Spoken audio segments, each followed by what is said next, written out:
당장은 아니더라도 주식이라든지 코인 시장까지 영향을 주게 됩니다. 방향이 어떤 식으로 흘러갈지를 해석을 잘하는 사람들이 이제 돈을 벌게 되는 거예요.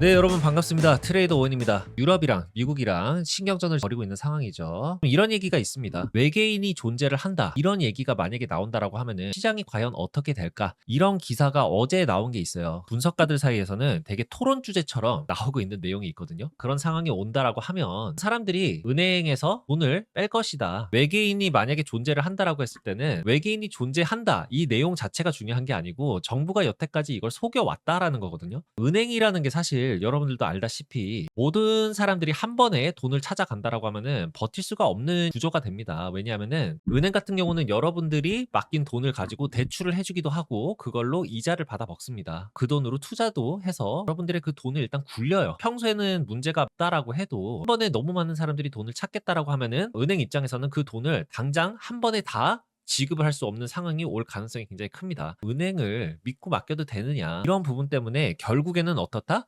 비트코인으로 들고 있을 가능성이 굉장히 크다. 그런 의견들이 굉장히 많습니다. 비트코인 같은 경우는 일단 시장 자체가 24시간이기 때문에 언제든지 뺄 수가 있습니다. 처음에는 같이 빠질 수가 있어도 결국에는 다시 반등을 칠 가능성이 있습니다. 2월 1일부터 트럼프가 유럽 연합국들을 포함한 총 8개 국가들을 상대로 미국에 수출되는 모든 상품에 10%의 관세를 부과하겠다라고 발표를 했습니다. 그리고 올해 6월 1일부터 관세를 10%였던 거를 25%까지 추가적으로 인상을 하겠다. 이렇게 이야기를 했어요. 그 뒤로는 미국이 그린란드를 완전하게 매입을 할 수 있는 협상이 이루어지기 전까지는 관세를 계속 유지할 것이다. 나름의 좀 이유가 있다라고 생각을 해요. 그린란드라는 나라가 덴마크의 땅입니다. 사실은 덴마크만 공격을 하면 국제적으로 너무 노골적인 협박처럼 보일 수가 있잖아요. 그래서 이제 다른 데들도 좀 엮어서 유럽 연합국들이 미국을 막아서고 있다. 이런 프레임을 씌우려는 의도가 크다라고 생각을 합니다. 그리고 이번에 트럼프가 계속 강조하고 있는 부분 중에 하나가 뭐냐면은 우리가 너네 지켜줬는데 우리한테 협조 안 할 거냐. 이런 논리로 동맹국들까지 압박을 주는 거라고 보여지고 있습니다. 그런 식으로 이번에 같이 관세를 부과하겠다라고 하는 이제 8개 국가들이 그린란드 문제 관련해서 덴마크 편을 들 가능성이 큰 유럽의 핵심 국가들이라서 트럼프가 한 번에 묶어서 압박을 하는 거라고 지금 보고 있어요. 덴마크만 때린다라고 하면은 양아치처럼 보이잖아요. 우리는 너네를 지켜줬는데 너네가 어떻게 피해자 코스프레 하면서 여럿을 엮어버리는 상황이라고 보시면 돼요. 알라스카를 매입했을 때가 1867년도예요. 그때부터 그린란드를 좀 같이 살 수 있지 않았냐라는 얘기가 나오고 있기 때문에 미국이 실질적으로 그린란드에 대한 관심을 가진 게 어떻게 보면 한 160년 정도 됐다라고 좀 볼 수가 있습니다. 다음 기사도 한번 보실 텐데요. 예전에 미국이 그린란드를 살려고 했다가 실패한 부분에 대해서 기사가 나온 거예요. 2차 세계대전 이후에도 미국이 덴마크한테 그린란드를 사겠다 이렇게 얘기를 한 적이 있어요. 그때 당시에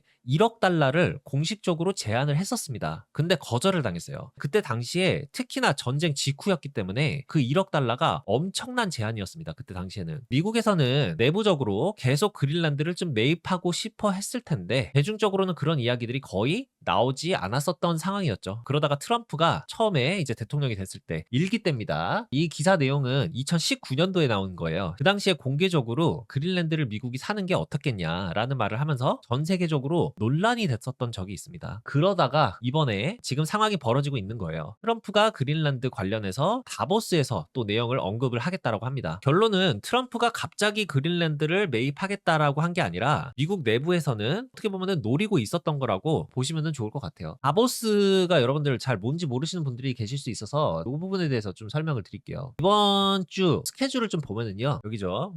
이 WEF라는 게 매년 열리는 세계 경제 포럼이라고 생각을 하시면 돼요. 보통은 스위스에 있는 다보스 지역에서 열리는 경우가 많습니다. 대부분 거기서 열려요. 그래서 그냥 다보스 포럼이라고 불리는 겁니다. 여기에는 각 나라 대통령이라든지 총리 같은 정치 지도자들부터 글로벌 대기업 CEO들, 중앙은행 관계자들, 말 그대로 전 세계에서 가장 영향력이 있는 사람들이 한 자리에 모이는 포럼 자리라고 생각을 하시면 돼요. 이 회의가 왜 중요하냐, 어떤 발언들이 나오느냐에 따라서 미래 글로벌 경제가 어떤 방향으로 갈지 이런 내용들이 오고 가기 때문에 시장에서 굉장히 중요하게 보는 자리입니다. 예를 들자면 금리랑 인플레이션, AI 에너지 산업, 뭐 전쟁 관련된 이슈들도 만약에 있으면은 WEF 회의에서 먼저 언급이 되는 경우가 굉장히 많아요. WEF 이 회의 이후에 당장은 아니더라도 주식이라든지 코인 시장까지 영향을 주게 됩니다. 이 사람들이 무슨 이야기를 했느냐 이것도 굉장히 중요하지만 이 사람들이 얘기를 한 내용에 대해서 방향이 어떤 식으로 흘러갈지를 해석을 잘하는 사람들이 이제 돈을 벌게 되는 거예요. 캘린더를 보면은요 21일 날이 WEF 3일차고 내일 저녁 10시 반입니다. 트럼프가 연설을 하는 거는 3일차가 굉장히 좀 중요합니다. 왜냐하면 3일차 때 보통 핵심 인물들이 연설을 해요. 트럼프뿐만이 아닙니다. 빅테크 CEO들이 연설을 할 수도 있고 재무장관 쪽에서 연설이 나올 수도 있어요. 이때 기자들이 키워드를 잡아서 좀 자극적인 기사들이 많이 나와요. 보통 그게 3일차 때 많이 나옵니다. 그래서 WEF 3일차 때 시장이 갑자기 요동을 치는 경우가 굉장히 많다. 이번 주는 시장에 변동성이 있을 만한 내용들이 이 외에도 좀 더 있습니다. 목요일 같은 경우에는 이제 유럽 연합국들이 그린란드 관련해서 긴급 회의를 한다는 이야기도 또 있습니다. 이날 또 이제 GDP랑 이렇게 PC 지표 결과가 있을 예정이에요. 다음 주에 있을 금리 결정에 영향을 줄 수 있기 때문에 변동성이 당연히 있을 가능성이 굉장히 큽니다. 금요일에는 일본 은행 금리 이슈가 또 있어요. 그래서 금리 자체는 동결이 될 거라고 예상을 많이 하고 있는데 중요한 거는 금리보다도 엔화 가격이 어떤 식으로 움직일 건지 일본의 다음 계획이 뭘지 그리고 이날 아시아 시장 분위기가 어떨지 이런 것들이 매우 중요할 거라고 봅니다. 주말 동안에는 특별한 뭐 악재 같은 거는 아직까지는 뭐 없지만 세계에서 거래량이 두 번째로 제일 높은 거래소는 이제 코인베이스 있죠, 여러분들. 코인베이스가